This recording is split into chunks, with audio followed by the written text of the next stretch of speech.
It's, hop, skip, and a jump away. You've got the ADL, the SPLC, the Reporting, Carbine, and a bunch of companies in Israel. They're moving money around into political coffers. He is a financial instrument, but because he owns these modeling agencies, Victoria's Secret, LL Brands, Abercrombie, all that, you can imagine that, look, this crap is going on in every single one of those branches.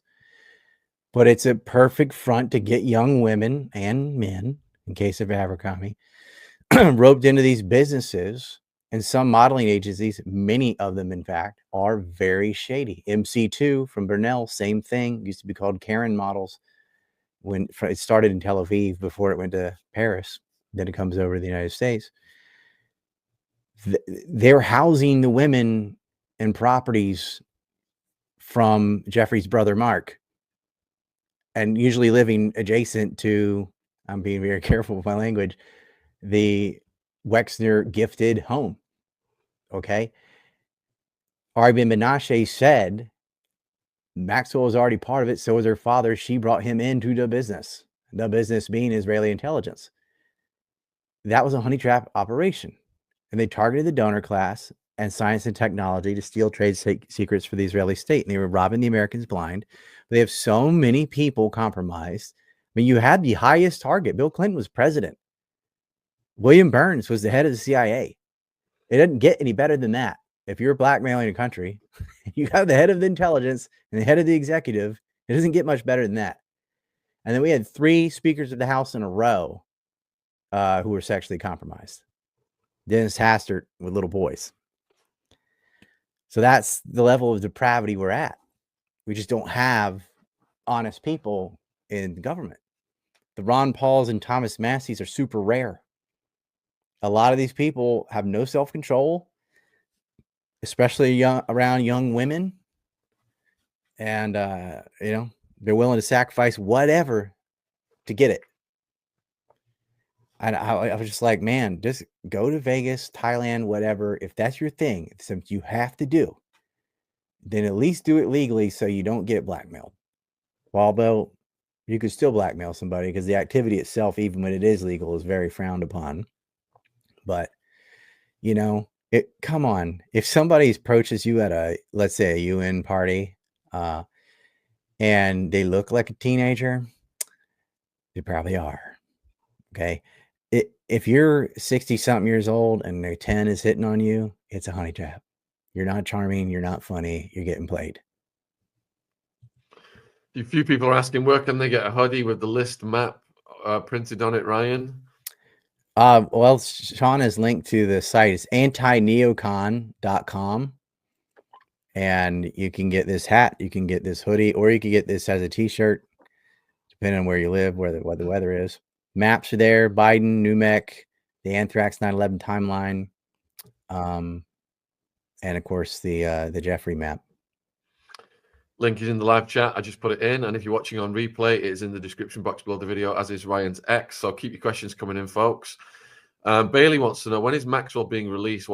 She got 20 years, Bailey. You do 85% in the feds. That was 2022. She's done 3 years of it. So do the maths. Probably got about 14, I'm guessing. About 14. Yeah, and how old is she now? When she gets out, she won't have much time left. She's spending her birthday was on Christmas, so she gets a double Christmas birthday in jail. Oh, Ryan, who are the names of the Danes on the list? Any Danes come to mind? Well, you mean the ladies of the Knights? That's a lot of Kim, Park, and Lee. On the Epstein list. Oh, there's a lot of. There were over 200 women. So the worst of the bunch, I guess, would have been Sarah Kellen, because she was, an active recruiter and flew around with them. She got immunity on that first sweetheart deal, so can't do anything. Is Larry Fink on any of the lists? Jen wants to know. Diamond is Jamie Dimon is who threw Jess Staley under the bus. He's like, I didn't know him. I had no idea that all this money from this guy he's playing stupid. He absolutely knew. And the thing is with those guys too, is And you have to remember, you can go back. Well, all these shows are gone, I guess. But the second show Shaun and I did ever, I went over the financial crimes at Bear Stearns and liquid funding. These way they were moving around commercial paper and getting money from the New York Federal Reserve. These Epstein and Hoffman pulled Ponzi schemes at Tower Financial, but at Bear Stearns, Epstein was deep in with Ace Greenberg and those guys in absolute white collar crime. And then he's moving the money around in Jamie Dimon's banks. And of course, Jamie Dimon, there's always some plausible deniability where he can just be like, no, I just didn't know. I'm incredibly stupid. And I had no idea why a bunch of teenagers are getting $20,000 a month hush pay money payments. Like, yes, you did. You had to know. Like, well, our guy that handled that was Staley. It was not all Staley.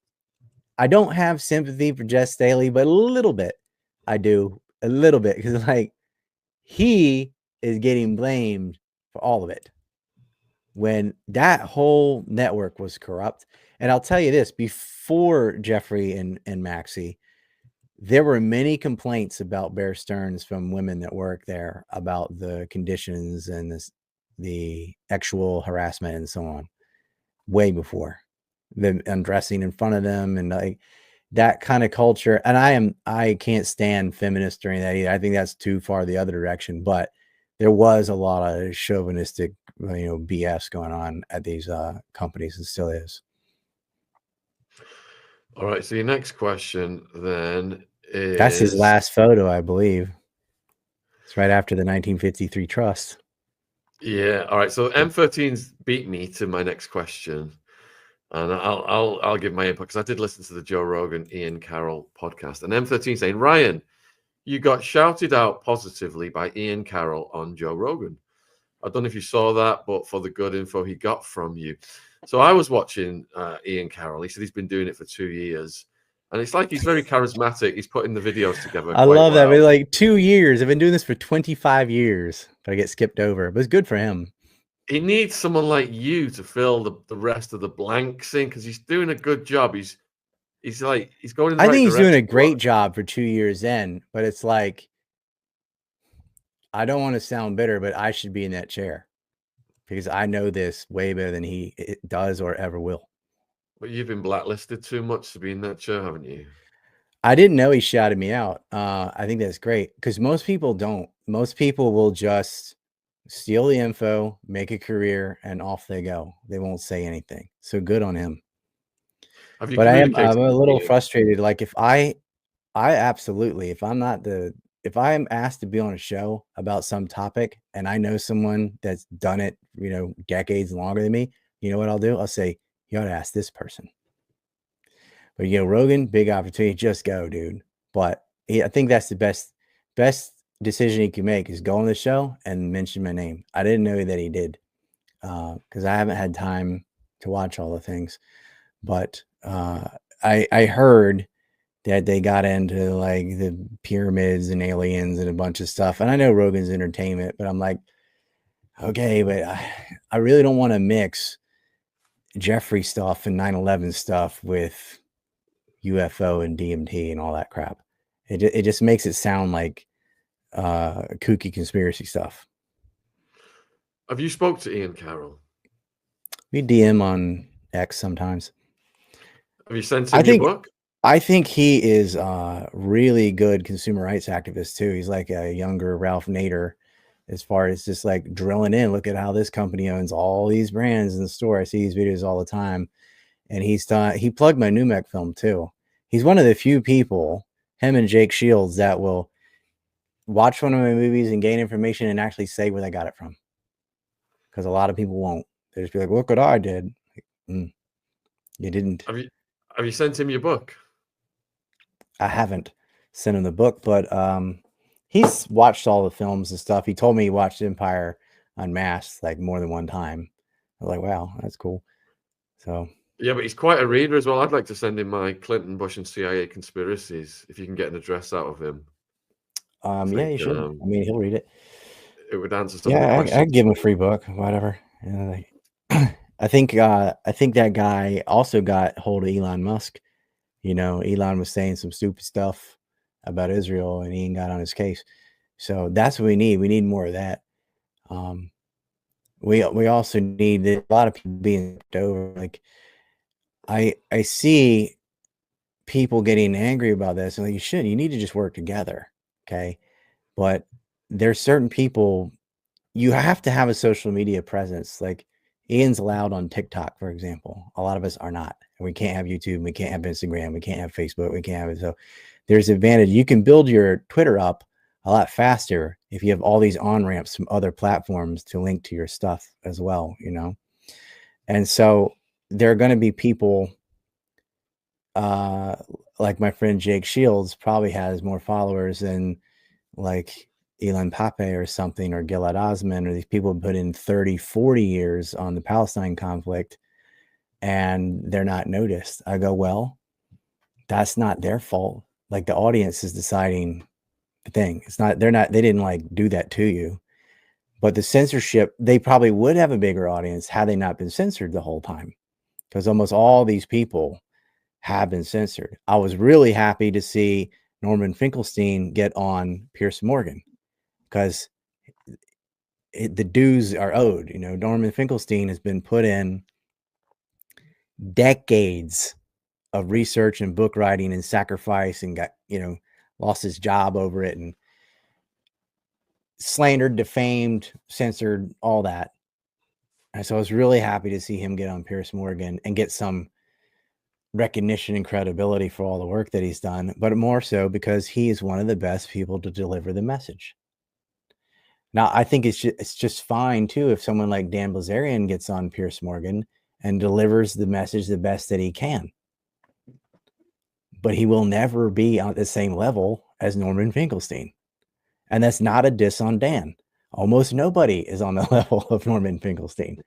And that is a guy I want. Finkelstein, I want Gideon Livy, I want the Grant F. Smith, I want them, you know. I want Grant F. Smith more than Dave Smith. And that's not a diss on Dave Smith, but Grant F. Smith is 100 times more knowledgeable than Dave Smith. I want Scott Horton talking about Ukraine. Okay. There's other people that get on the show and get to talk about Ukraine. I'm like, that's great, but this is the guy. Okay. And so it's very big of people, though, like when they get this giant opportunity to be on a show like Rogan or whatever, to be a big enough man or woman to say, you know, who knows this better than me? This person, because they're like hurting their own opportunity. You can't expect them to always do that. So you shouldn't say you suck for not doing it, but you're very big for doing it. But I know I do it. I always promote other people on these things. I just did right now. Like, these are the people you should talk to about these things. These other people are great and they're doing their best. And it's like, who all gets attention and stuff isn't up to them. But what I find super shitty is when someone just pilfers someone else's work to get on a show, takes all their talking points and stuff, and acts like that's their thoughts, and it ain't. And I'm like, you're just plagiarizing other people. It's all, you're making a career off of plagiarism. There's a lot of them out there. There's a lot of on Ukraine, I just had Alex Kramer on. Have you done anything with him? He's brilliant. Not yet. I mean, my usual go-tos on Ukraine on my show are Scott Ritter and Larry Johnson, sometimes Matthew Ho, and Douglas McGregor. I haven't had Doug on the show either, but he's great. I mean, that would be that's another one. Ray McGovern's a great one on Ukraine too. Depending, I mean, you're talking about the war. He's good on Russian history, all that stuff. Like I think Ray McGovern is A+ on those things. But yeah, there's a lot of good people on Ukraine. But I would say on the case for just arguing the war, like how it got in, the provoked, and who wrote the book, it's Scott Horton. You know, and I feel like and it's because Scott was writing the book, all these other guys did more shows, Judge Napolitano and so they're well known. But Scott can he can just spit out the facts and go through and argue, and he's great. And he was on Piers Morgan too. As much as I don't like Piers Morgan, he is one of the best of the like establishment class that'll actually have on guests that threaten the system. Because you will never see those type of guests on, you know, three-letter networks. That's not happening. So props to Pierce. Guess who I've got on Monday? I don't know. Let's stop Gerald it. Gerald Celente. Okay, yeah. I might be having him on too. We've been talking on Twitter, Yeah, but he's great. yeah, he's fun. He gets Um, hyper. but these people too, the ones that have been around doing it 2 or 3 years or whatever, they're awesome. Like it doesn't matter that some of them are young. Like they couldn't do it 30 years ago. They weren't even alive. It just is what it is. But I don't have that much time left. So I'm like, look, if you want me to explain September 11th or Epstein or one of these things, like it's not like a pissing match. Like I am the person that is the most knowledgeable. So that's the only reason. Like I want to go in because I think I can affect the most change. I don't care about the rest of it. Like I know the Iraq War and the Syrian War really well too, but there are people who know it better, and I will always defer to them. All right, you've got a few more questions. So Casey wants to know your thoughts on the Ford Modeling Agency. What do you mean? You talking about the cars, or are you talking about Ford modeling? Ford modeling, like as in, Victoria's Secrets and all that kind of thing. Oh, well, kind of answered that already. Like there is something wrong with that whole industry. And a lot of entertainment too, like music, films, modeling, especially modeling. I think AI is going to take over modeling, but lingerie modeling and that kind, especially, and then things with children's models like Abercrombie. There's just got to be a certain look and stuff, and you've got models as young as 12. If you're a parent, my oldest son gets recruited all the time. He's handsome, I guess, and that was in Japan. And it's it's not completely safe there either, but it's a little better than LA or and I have one of my parents in the fashion industry owned clothing stores. So I'd been around that business with models and stuff since I was a kid. And in fact, I even got the model just because I'm an identical twin and it's neat or whatever. It's not like I'm a model, but doing that thing when I was younger. So I've been around, I've been in fashion shows, I've seen that. I've gone to the expos and buyers club. I understand the industry. And I talk to a lot of models. And sometimes it's just fine. It's just a job. They enjoy it. They get some money for it. They get to meet a lot of other models. They get a lot of opportunities. They get a lot of perks. They get a lot of free stuff. They get to go to a lot of hotels for free and places for free and stuff that they couldn't afford otherwise. So that's like part of the payment. However, anytime you have an industry specifically of a bunch of beautiful people, especially young people, it's going to attract scumbags. And there will be the equivalent of a casting couch, whether it's for the music or the acting or the modeling or some related thing like that. TV commercial, all of it too. And every age. They have no limits on, oh, well, not them. They will do it if they can do it. They don't care if your kid is 8 years old. In fact, I think they would care if they were 3 years old. Hollywood is disgusting. And I'll tell you, Corey Feldman, who, you can say he's weird or whatever, that's because he was abused. He told the truth. And no one listened. And he finally came out and he started naming names, and it didn't matter. And that's got to be the most devastating thing when they finally get the courage to come out and say, this person at these soda pop parties did this to me. I just woke up with my nuts in his mouth, whatever. And you tell the world and there's no consequence, nothing happens.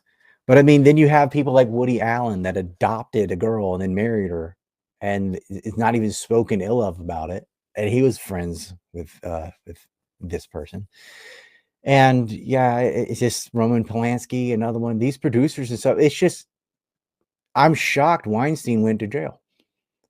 Because usually they just do it and it's expected. It's just part of the industry. It's like they blame the girl too. Like, well, she took the job, so she wanted it enough, or she didn't have to do it, or she could let some other girl do it and get the job. Listen, she could already have a job and not get to keep it unless she does X, Y, and Z. It is a lot of pressure and coercion. I think Mel Gibson has said it, but he goes, I don't care who you are. I don't care how strong you are. I don't care how strong your faith is, whatever. Living in LA in that scene in Hollywood it'll affect you. It's cancerous. It will corrupt you. It will mentally destroy you. So if you're a good person. Connie's wondering the name of your book and how to get it. And I just looked at your store and it's not in there. The store is just merchandise and stuff. The book's on Amazon. The most recent one is the separation of business and state. And it's all manner of topics and stuff about profiteering. And I've got another one called Welcome to the USSA, like the USSR, because that was all in the Bush regime and crimes from that era. They're both pretty good. And there's another one that I co-authored with a whole bunch of other people called Why Peace. It's by Mark Gutman, but I'm in it. And I encourage you to, I don't get royalties from that one, but you should get that one. It's like 600 pages, but it's story after story after story with different authors. And Karen Kwiatkowski's in there. And a lot of people I've interviewed are also in that book. And you're getting anti-war stories, like what is called Why Peace, from everywhere, from Cambodia to Colombia, to the United States, to Britain, to Romania. You're hearing authentic stories about things that happen. And an interesting little tidbit about that book, there was an Iraqi from Fallujah who wrote a story, and a soldier, female soldier, and saw each other's stories in the book and met and got married. Wow. Wow. Right. Question from M13. What is up with Roy Cohn being connected to Trump? I'm still scratching my head because Roy Cohn liked little boys. He sure did.